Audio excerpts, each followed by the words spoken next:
What is up, guys? I know it's kind of been a while since I've done a commentary, but I'm sure you guys have managed without me. There are a few things I kind of want to talk about. For starters, I recently picked up the Wii U. For those who still have no idea what the fuck it is, it's Nintendo's next-gen, well, you can't see but I'm doing air quotes, next-gen console.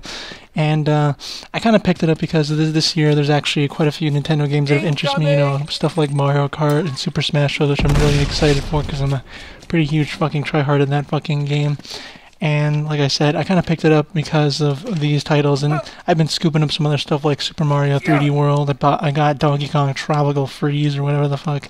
Not too long ago, Pikmin. You know, I've basically every Nintendo game, and the reason I kind of always get Nintendo consoles is because honestly, I just play the Nintendo games. Like literally, I do not buy any third-party stuff on Nintendo's console.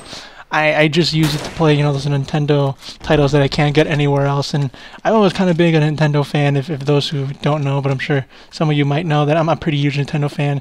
And like I said, I just seemed like this was about the right time to get the Wii U, and I wasn't going to pick it up day one because there's literally like nothing that really sparked my interest.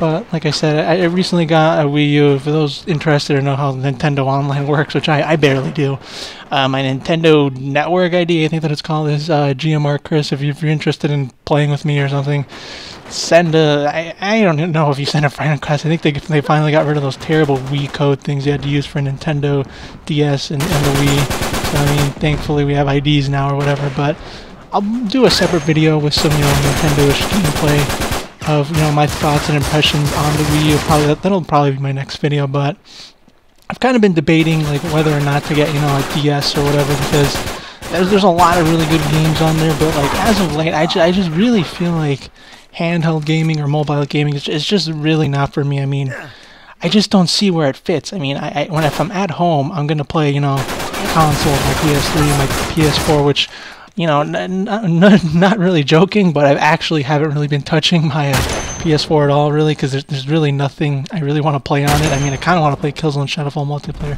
pretty bad, but I can't record any gameplay because of HDPC. And there is a workaround, but I don't really feel like spending the money for an HDMI splitter.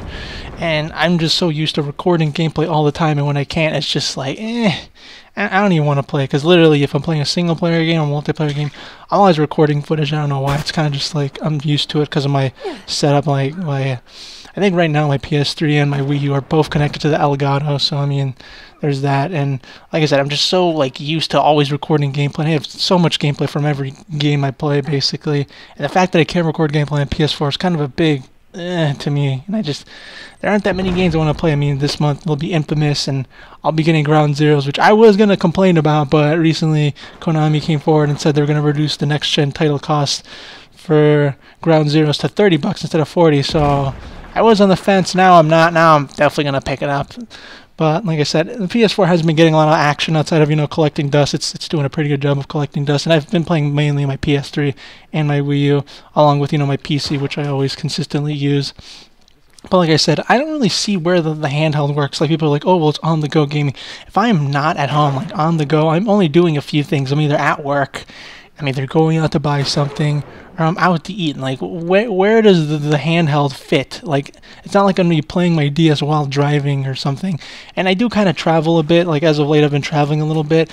And I couldn't, like, you know, play it on the train or maybe on the airplane. But honestly, if I'm on a train or on an airplane, usually I'm probably on my phone listening to music or falling asleep on the ride. Like, that's another very common thing I tend to do.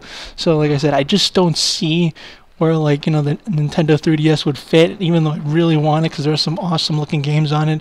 I just don't see the point. And the same goes with mobile games. Like, I really don't play any mobile games on my iPhone thingamajigger.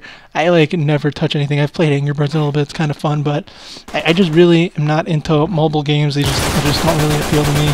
You know, speaking of mobile games, I kind of want to talk about that game that everyone talked about for a little bit that I didn't really understand what the big deal was, which was Flappy Birds. You probably heard about it, but to be completely honest, I have no idea what the big deal was with Flappy Birds. Like, I saw El Presto like play it. I saw one of his YouTube videos, and you know, I just watch him because he's just amusing and stupid and shit, and I just like seeing his ridiculousness. But the game looked pretty dumb, and I have no idea why people found it that great. Like, it looked pretty simple.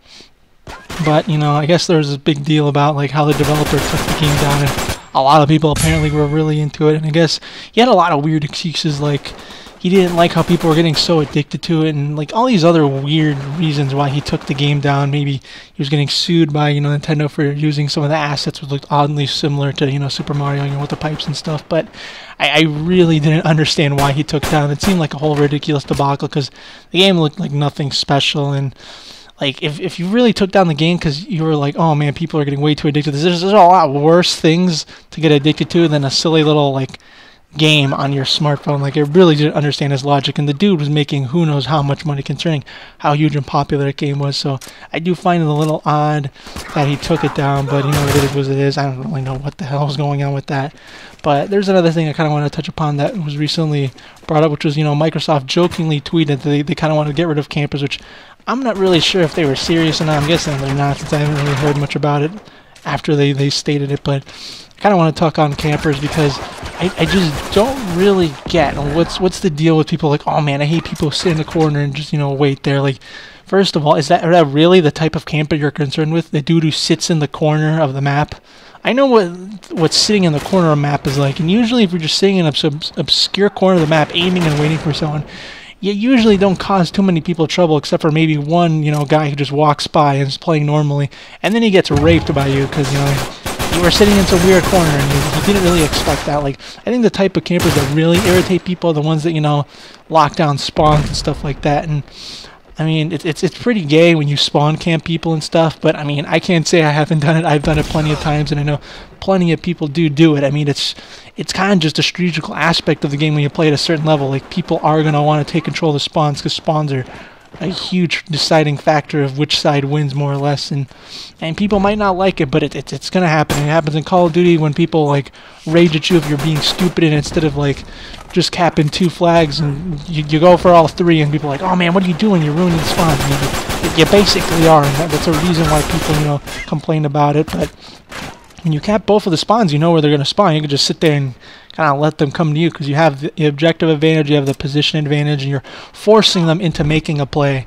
But like I said, people have this huge gripe with campers, and a lot of times when people complain about the campers, the way to describe it, it sounds like the camper that's not really giving you a hard time, like the dude sitting in the corner, and like no one's really irritated or devastated or like had a huge impact on a match camping in some obscure corner. And like I said, I've seen all the forms of camping, and I'm not saying just sit there and spawn camp all the time, but I mean if it's the most effective way to play, people are gonna do it. And rest assured, I really doubt people are losing sleep at night thinking, oh man, I really camped hard that match. I really feel bad. But like I said, there are a lot worse things in multiplayer games than camping. Like I said, my number one gripe when I play online games is people cheating, lag switching and stuff. Like, when people are glitching into maps and like they're in some wall and you can't kill them and they can kill you, like that drives me crazy. That's like my biggest gripe with like online gaming is cheating. And I feel like developers, especially with the next gen here or whatever, the current gen now, PS4 and Xbox One, I really want them to crack down on cheating, because that's the one thing I have zero tolerance for. Like, I don't really care if you're spawn camping or whatever. If you're good enough and you can actually keep me in my spawn, then it is what it is. I'm not going to really complain. You got me. You took control of the map, the spawns. Good job. But if you're cheating, like, you can't counter that. You can counter camping. Like, if you really have a hard time with campers, then the reality of the fact is you're probably not that good at the game. Sorry to burst your bubble, but you're just not that good if a dude sitting in a corner aiming at you is really giving you that big of an issue. But cheating, there's nothing you can do about people who are in walls. I mean, you can go in there and cheat yourself. Like, it's literally the only way you can beat a cheater is by cheating back. And when there's lag switching, which, what, you're gonna lag switch back? Like, that just sounds like a nightmare for everyone. Just 2 people trying to lag switch each other. Like, it just sounds terrible. Like, there's literally no real way around cheating. And that's something I really wish developers took a good look at, because I have zero tolerance for cheating, and I think developers should too. I think they should be really serious about people cheating in their online multiplayer games, because that really ruins people's games. Like, yeah, camping can ruin some people's games. I'm not saying it can't. It really can. But cheating, that's like the next level of ruin. Like, you're literally a douche if you're cheating in an online match. And I don't really mind if you're like in a private match, you're looking for glitches and stuff, and you're having some fun like that harms no one. But when you're in a public match and you are lag switching and you're cheating and glitching on side of the wall, then that I have, like I said, I do not tolerate, and I really wish developers had a zero tolerance policy for cheating, because cheating can really ruin a multiplayer game. I mean, look at Uncharted 2. I mean, I'd honestly probably still be playing that game a bit from time to time, but when I play it like every now and then, like literally, I cannot play 5 matches without someone cheating, going outside of the map and like just killing me, and there's nothing I can do about it. I'll try to get in the glitch and get him myself, I guess, you know, countering it by cheating myself, but a lot of times they'll just, you know, kill me in the glitch before I can actually get into it. Like I said, cheating completely ruins multiplayer games. Like camping, I'm not saying it doesn't, it kind of does, but you can counter camping. Like if you really can. Maybe if you're really bad, you really can't counter camping, then yeah, I guess it's a huge issue, but camping is counterable. That is something you can deal with without, you know, breaking the boundaries of the gameplay. Cheating, you're gonna have to cheat back to beat a cheater, and that's like my biggest gripe with cheating, and that's why I think developers should take that a little bit more seriously than, you know, Microsoft being like, oh, we're gonna start, you know, banning people for camping. Start banning people for actually cheating. Like seriously, this doesn't go for Xbox or whatever. This goes for Sony as well. Seriously, start banning people for cheating, because that would just, you know, really improve the quality of online gameplay, since there's nothing wrong with having a few less people playing the game if those people aren't like ruining everyone else's experience and basically destroying multiplayer games, and thus turning off a lot of people who might be still playing the multiplayer game off because they don't want to. I mean, I play Black Ops, and literally, like, you know, I'll have a couple of normal matches, and then I'll go into a lobby where someone's like hacking or doing some really weird stuff. I can't even level up anymore. I'm like, what is this? Like, what? I'm not playing this. I'll just leave. Like, the dude's cheating. I can't play. It's ruined my experience.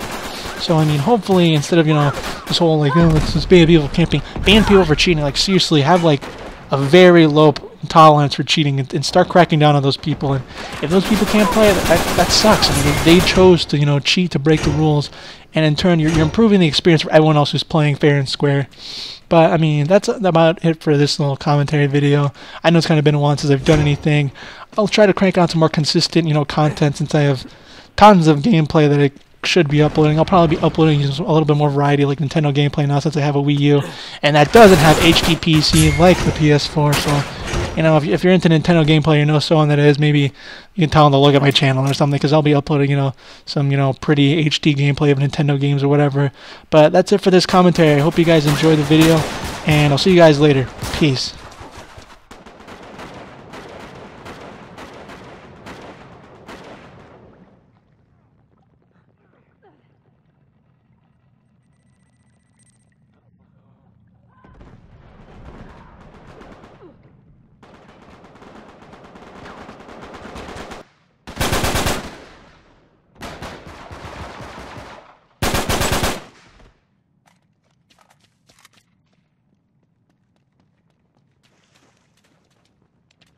All right.